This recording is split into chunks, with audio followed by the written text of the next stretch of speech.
There's a chart I saw recently that I can't get out of my head. A Harvard business professor and economist asked more than 5,000 Americans how they thought wealth was distributed in the United States.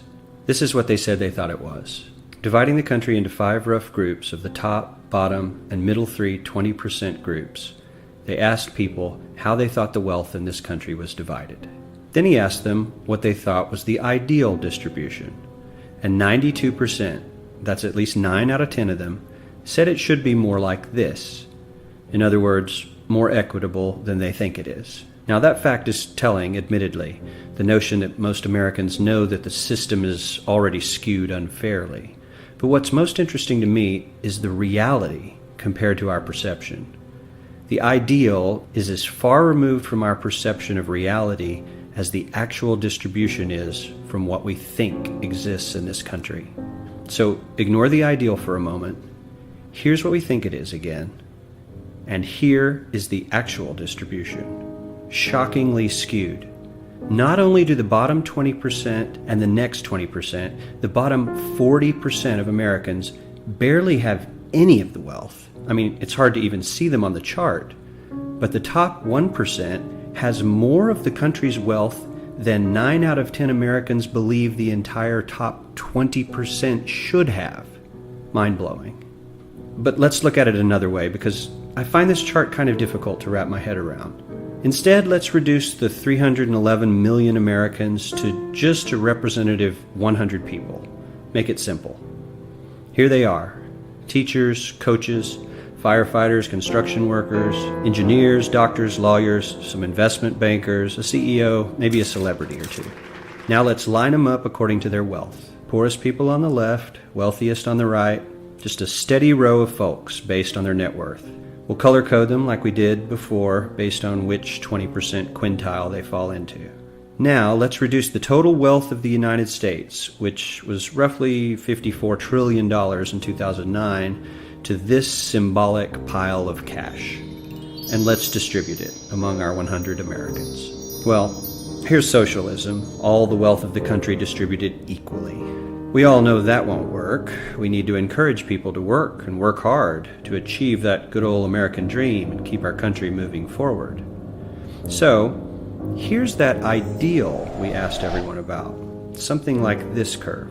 This isn't too bad. We've got some incentive, as the wealthiest folks are now about 10 to 20 times better off than the poorest Americans.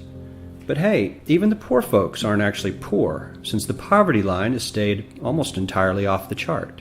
We have a super healthy middle class with a smooth transition into wealth. And yes, Republicans and Democrats alike chose this curve. 9 out of 10 people, 92%, said this was a nice, ideal distribution of America's wealth. But let's move on. This is what people think America's wealth distribution actually looks like. Not as equitable, clearly, but for me, even this still looks pretty great.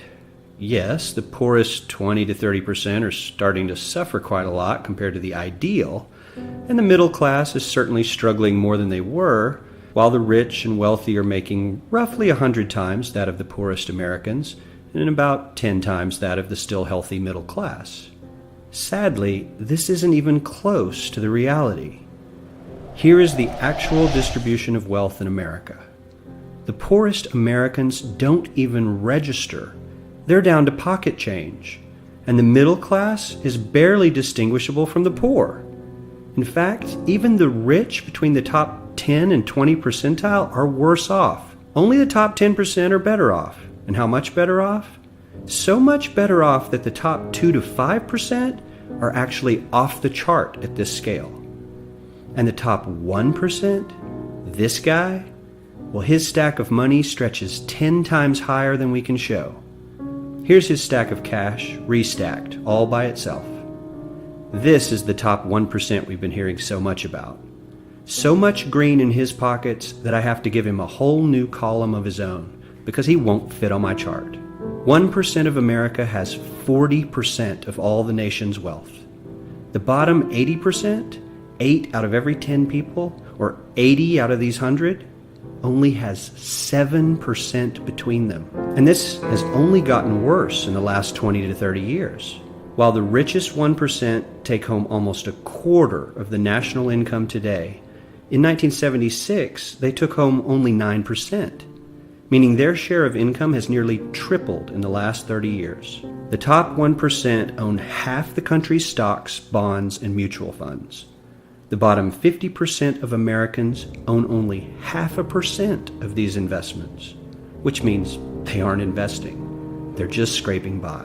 I'm sure many of these wealthy people have worked very hard for their money. But do you really believe that the CEO is working 380 times harder than his average employee? Not his lowest paid employee, not the janitor, but the average earner in his company. The average worker needs to work more than a month to earn what the CEO makes in 1 hour.